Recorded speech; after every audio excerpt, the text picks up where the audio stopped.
சேலத்தில் அதிமுக பொதுச் செயலாளர் எடப்பாடி பழனிசாமி செய்தியாளர்களை சந்தித்து வருகிறார். அதனை நேரலையில் பார்ப்போம்.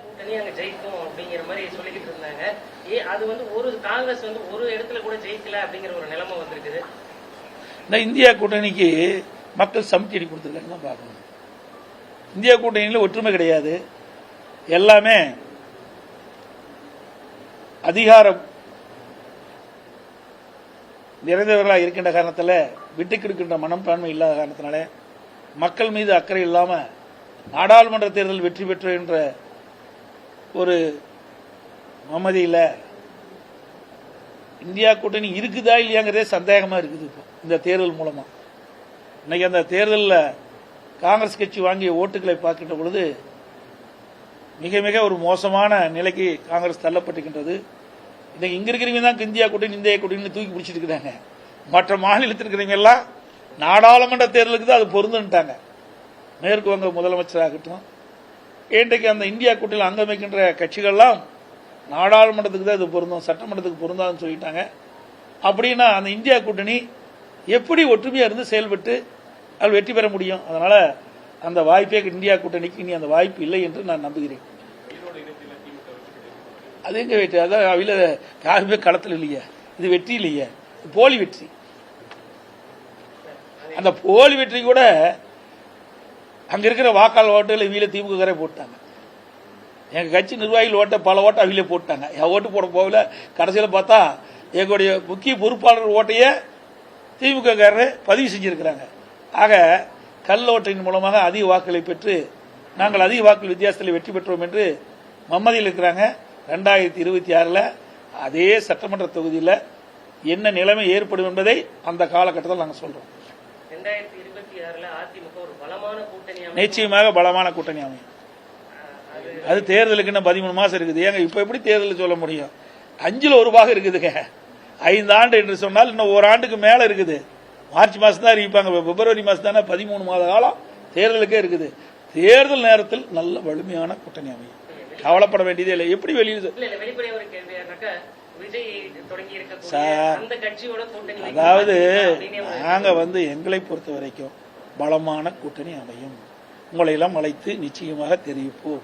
எந்த மாறுபட்ட கருத்து கிடையாது. இன்னொரு 4-5 மாசம் ஆகணும். ஒரு 6 மாசம் போகணும். 6 மாசம் போனா தான் அந்த கூட்டணி வடிவம் பெறும். ஏன்னா கூட்டணி என்பது வாக்குகள் சிதறாம அனைத்து கட்சியுடைய வாக்குகளை பெற்று வெற்றி பெற வேண்டும், எதிரிகளை வீழ்த்த வேண்டும். எங்களுக்கு எதிரி என்பது திமுக தான். புரியுதுங்களா? அந்த அடிப்படையில் தான் நாங்கள் சென்று கொண்டிருக்கிறோம். அப்படின்னா வாக்குகளை ஒன்றாக சேர்த்தணும். ஏன்னா திமுக இன்றைக்கு திரு ஸ்டாலினே சொல்லிட்டு இருக்காரு அடிக்கடி, எங்க கூட்டணியில் அங்க வைக்கின்ற கட்சிகள்லாம் ஒரே கொள்கையுடன், ஒரே கொள்கையா தான் எதுக்கு தனித்தனி கட்சி வச்சிருப்பாங்க? எங்களை பொறுத்த வரைக்கும் கூட்டணி என்பது வேறு, கொள்கை என்பது வேறு. கூட்டணி என்பது தேர்தல் நேரத்தில் ஒன்றாக சேர்ந்து எதிரிகளை வீழ்த்துவதற்காக அமைக்கப்படுகின்ற கூட்டணி. தேர்தல் முடிந்த பிறகு அவரவர் கொள்கைப்படித்தான் அந்தந்த கட்சி நடத்துவாங்க. அப்படித்தான் நாங்கள் செயல்பட்டு இருக்கிறோம். அப்படித்தான் நாங்களும் கூட்டணி அமைக்கிறோம்.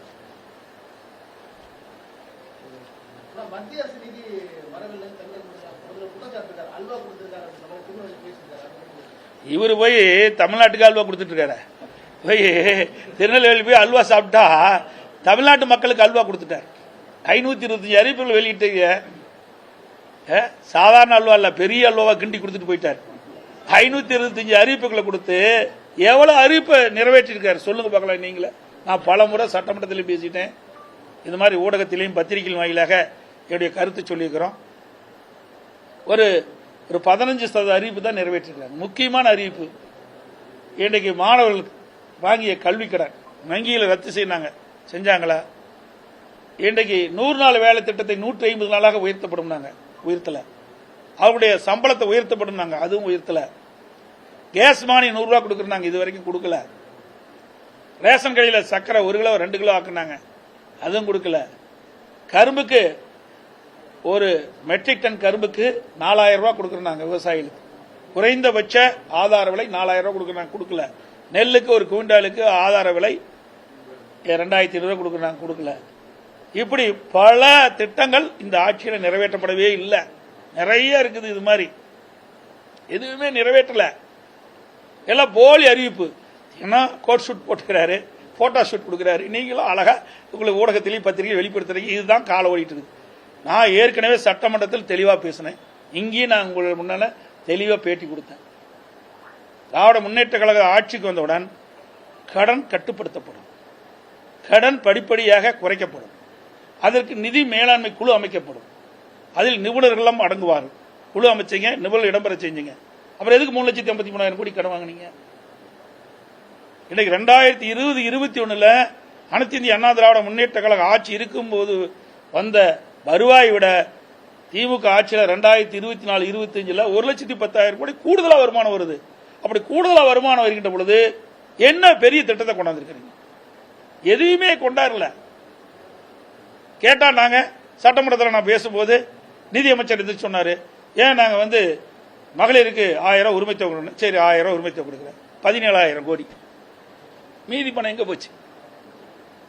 நான் அடுத்ததுங்க அவர் சொல்லாது நானே சொன்னேன், இன்னும் நிறைய இருக்குது.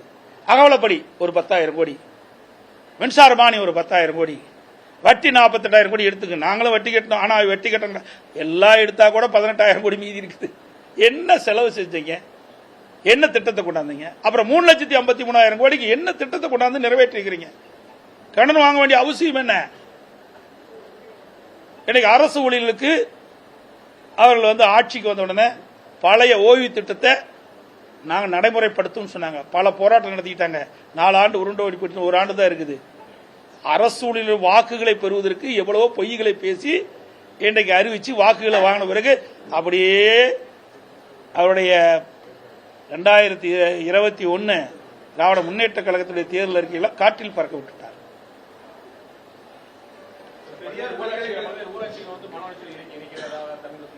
எதுங்க?